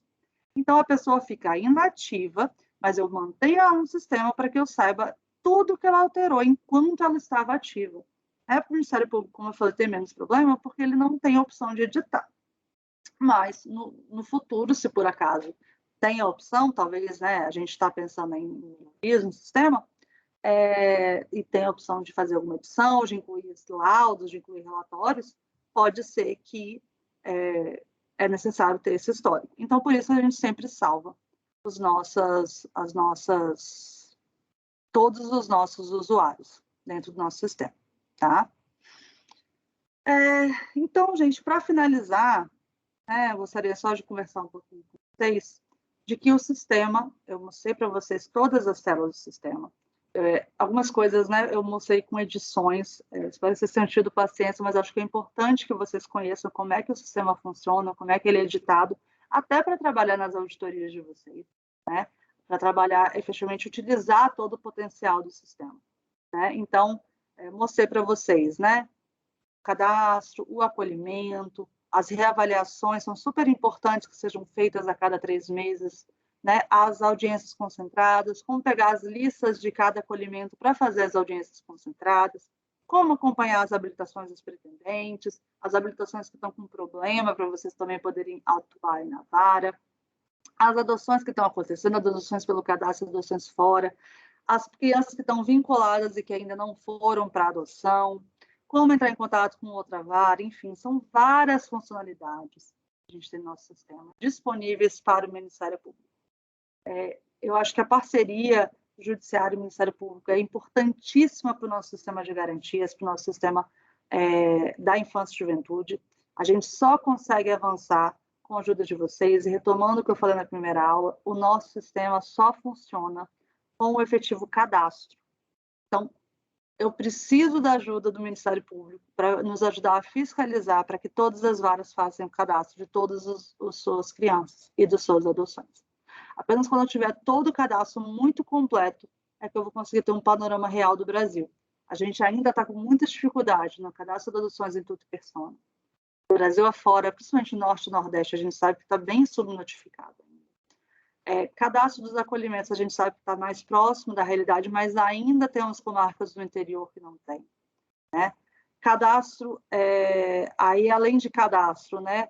Correta utilização dos instrumentos de entrega voluntária no Brasil afora, correta utilização dos instrumentos de medida protetiva, lembrando que a medida protetiva de acolhimento é a última medida, né? As buscas familiares, os tempos de destituição para que sejam feitos dentro de um prazo razoável e que o juiz julgue num prazo razoável, né? O ajuizamento deve ser razoável, também é julgamento.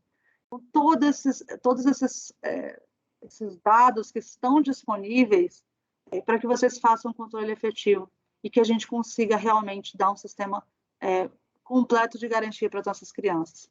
A gente teve muita evolução no sistema, como eu falei, a gente diminuiu o número de acolhidos, aumentou o número de adoções, a gente tem conseguido evoluir. Mas eu tenho certeza que a participação do Ministério Público é fundamental para a gente chegar lá nos 5% que a gente ainda não conseguiu. Agradecendo a todos pela participação nesse curso, pelo interesse pelo nosso sistema de adoção. Agora eu vou deixar para vocês uma atividadezinha. Vocês vão entrar no sistema, nesse mesmo sistema que eu estava fazendo o teste, vão fazer alguns testes. Eu botei lá algumas opções para vocês fazerem, mas vocês ficam à vontade, o sistema está disponível para vocês utilizarem o que vocês quiserem pesquisar. Eu botei lá para vocês fazerem, pesquisar uma criança, pesquisar uma lista, pesquisar um pretendente, fazer uma pesquisa de vinculação, enfim, fiz algumas pesquisas para vocês fazerem, coloquei lá como atividade para vocês. Eu peço que vocês entrem, dediquem uma horinha da vida de vocês para isso, fazer esses testes. Esse ambiente não tá, o login que eu disponibilizo para vocês é um login de administrador do MP.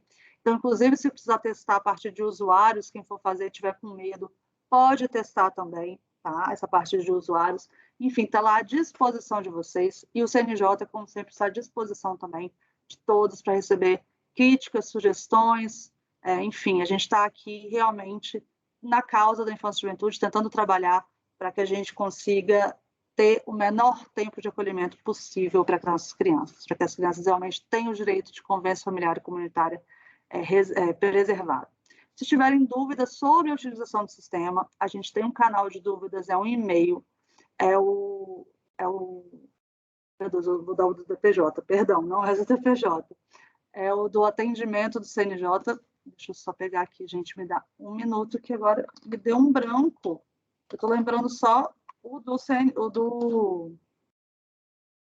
estou lembrando agora o do suporte do DPJ. Sistemas nacionais, perdão, gente. Sistemas, no plural mesmo, sistemas nacionais, @cnj.jus.br. Pode mandar para a gente as dúvidas. A gente tem uma equipe, o primeiro nível, que a gente chama, são terceirizados. Então, às vezes, se tiver uma resposta para vocês que foi errada, reiterem, porque a gente tem uma equipe aqui comigo trabalhando excelente, são servidores do Poder Judiciário que trabalham no sistema e que podem auxiliar, tirar dúvidas de como utilizar. Isabel, estou em dúvida de como é que alguma funcionalidade está sendo utilizada correta aqui pela vara. Estamos à disposição de vocês. Mais uma vez, muito obrigada por participarem do curso e espero vê-los uma próxima vez. Tchau, tchau.